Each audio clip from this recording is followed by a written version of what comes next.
প্রিয় বন্ধুরা, কেন ইবলিস শয়তান আজ পর্যন্ত হযরত মূসা আলাইহিস সালামের কবর খুঁজে বেড়াচ্ছে?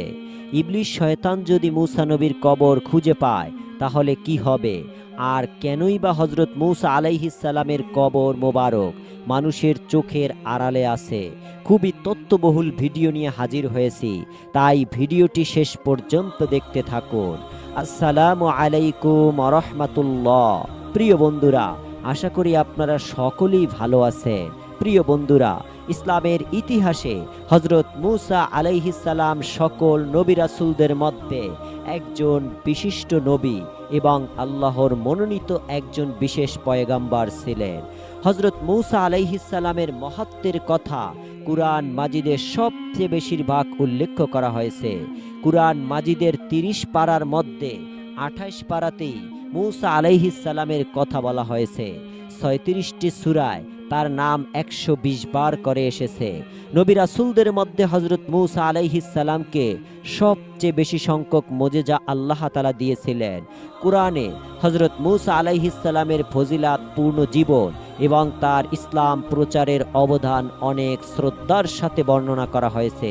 কিন্তু খ্রিস্টানদের ধর্মীয় কিতাব বাইবেল কিছু আয়াত হযরত মূসা আলাইহিস সালামের ব্যাপারে একেবারে ভিন্ন কথা উল্লেখ করা হয়েছে।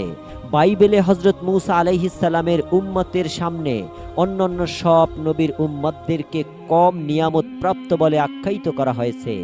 বাইবেলে ভাগ্য নির্ধারণ সম্পর্কিত আয়াতে এই কথা উল্লেখ আছে যে হযরত মূসা আলাইহিস সালাম তার উম্মতদেরকে মিশর থেকে বের করে অনেক বড় ভুল করেছিলেন, যেই অপরাধের কারণে আল্লাহ তাআলা তাকে শাস্তি দিয়েছিলেন। বাইবেল অনুযায়ী আল্লাহ তাআলা হযরত মূসা আলাইহিস সালামকে ওই জায়গা দেখিয়েছিলেন যেই জায়গায় তার পূর্বের নবী রাসূলদের জায়গা ছিল, যেখানে তাদের উম্মতেরা বিস্তৃত ছিল। আল্লাহ তাআলা হযরত মূসা আলাইহিস সালামকে ওই স্থান দূর থেকে দেখিয়েছিলেন এবং তাকে কখনো সেই স্থানে যেতে নিষেধ করেছিলেন।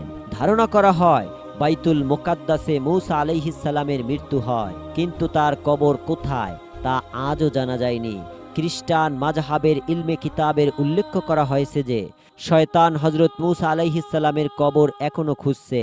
এটি আসলে বাইবেলের নিউ স্টেটমেন্ট কিতাব, যা মূলত এই তথ্যের উপর প্রতিষ্ঠিত, যেখানে এটি বলা হয়েছে, কিন্তু ফেরেশতা মিকাইল আলাইহিস সালাম হযরত মূসা আলাইহিস সালামের লাশকে নিয়ে ইবলিসের সাথে দ্বন্দ্ব করার সময় ইবলিসের বিরুদ্ধে নালিশ করার সাহসিকতা দেখায়নি, কিন্তু এটা বলা হয়েছিল যে তোমার উপর আল্লাহর লানত বর্ষিত হোক। কিছু খ্রিস্টানদের মতে এই আয়াতকে কোনোভাবেই অবহেলা করা যায় না। অত্যন্ত গুরুত্বপূর্ণ সহকারে এই আয়াতটি পর্যবেক্ষণ করা উচিত, কারণ এই আয়াতে আল্লাহ তাআলা এবং ইবলিসের মধ্যে হযরত মূসা আলাইহিস সালামের কবরের অবস্থান নিয়ে এক বিস্ময়কর লড়াইয়ের দৃষ্টান্ত বর্ণনা করা হয়েছে।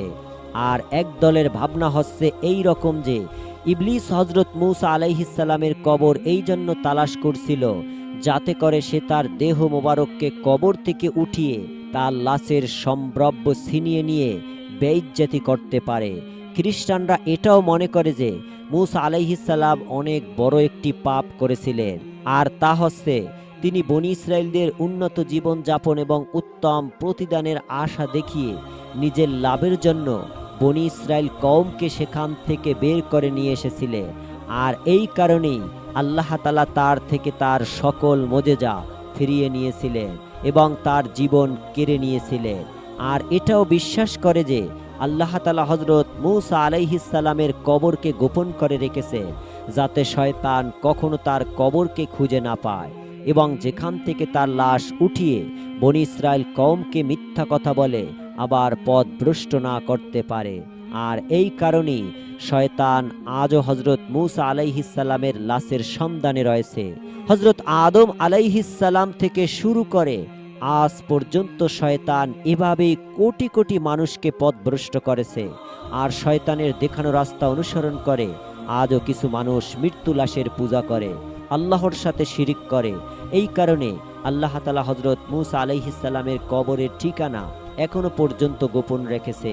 ইসলামের ইতিহাসে কোথাও হযরত মূসা আলাইহিস সালামের রওজা মোবারকের সঠিক অবস্থানের ঠিকানা এখনো পাওয়া যায় না, কিন্তু কিছু কিছু কিতাব ও আয়াত রয়েছে যেখান থেকে মূসা আলাইহিস সালামের কবরের ধারণা পাওয়া যায়। যেমন বুখারী শরীফের বর্ণনা রয়েছে, হযরত আবু হুরায়রা রাদিয়াল্লাহু তাআলা আনহু থেকে বর্ণিত হয়েছে, রাসূলুল্লাহ সাল্লাল্লাহু আলাইহি ওয়াসাল্লাম বলেছেন, মালাকুল মউত মূসা আলাইহিস সালামের রূহ কবজ করার জন্য পাঠানো হয়েছিল। ফেরেশতা যখন তার কাছে এলেন, তিনি তাকে চর মারলেন। তখন ফেরেশতা রবের কাছে গিয়ে বললেন, আপনি আমাকে এমন এক বান্দার কাছে পাঠিয়েছেন যিনি মরতে চান না।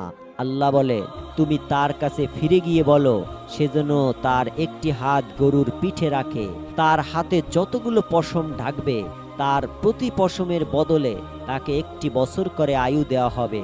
মূসা আলাইহিস সালাম বললেন, হে রব, তারপর কি হবে? আল্লাহ বললেন, তারপর মৃত্যু। মূসা আলাইহিস সালাম বললেন, তাহলে এখনই হোক। তখন তিনি একটি পাথর নিক্ষেপ করলেন, যত দূর যায় বাইতুল মুকাদ্দাসের ততটুকু নিকটবর্তী স্থানে তাকে পৌঁছে দেওয়ার জন্য আল্লাহ তাআলার কাছে নিবেদন করেন। আল্লাহ রাসূল সাল্লাল্লাহু আলাইহি সাল্লাম বলেছেন, আমি সেখানে থাকলে অবশ্যই পথের পাশে লাল বালুর টিলার কাছে তার কবর তোমাদেরকে দেখিয়ে দিতাম। একটি বর্ণনা থেকে এটাও জানতে পারা যায় যে হযরত মূসা আলাইহিস সালাম তার শেষ সময় টিলা পর্বতের কাছে অবস্থান করছিলেন এবং তিনি প্রার্থনা করছিলেন যাতে তার মৃত্যু বাইতুল মুকাদ্দাসে দেওয়া হয়, যেখানে তিনি হিজরত করে ফিরে আসছিলেন। তিনি নিজের কওমকে বলেছিলেন যাতে তাকে মৃত্যুর পরে বাইতুল মুকাদ্দাসে সমাহিত করা হয়। কিন্তু তাকদীর এরকমটা হতে দেয়নি। সে একটি পাথর ছুঁড়ে মারলে যত দূর যায় তার থেকে বেশি দূরে আর যেতে পারেনি।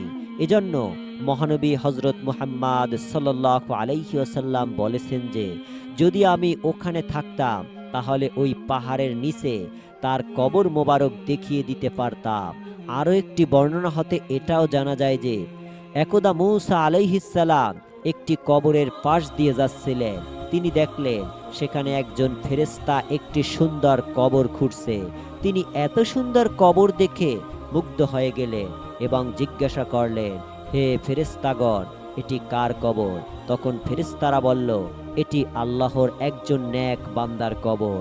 তুমি যদি চাও এই কবরটি তোমার হোক তাহলে তুমি এখানে শুয়ে পড়ো। আর হযরত মূসা আলাইহিস সালাম ঠিক তাই করলেন এবং সেই কবরই তিনি শেষ নিঃশ্বাস ত্যাগ করলেন। ইন্না লিল্লাহি ওয়া ইন্না ইলাইহির রাজিউন। এবং ফেরেশতাগণ তার জানাজা পড়িয়ে তাকে সমাহিত করলেন। তো প্রিয় দর্শক, এইরকম ইসলামিক ইতিহাস এবং ইসলামিক ইনফরমেশন ভিডিও এবং ইসলামিক গল্প শুনতে সবার আগে আমাদের চ্যানেলটি সাবস্ক্রাইব করবেন। আল্লাহ হাফেজ।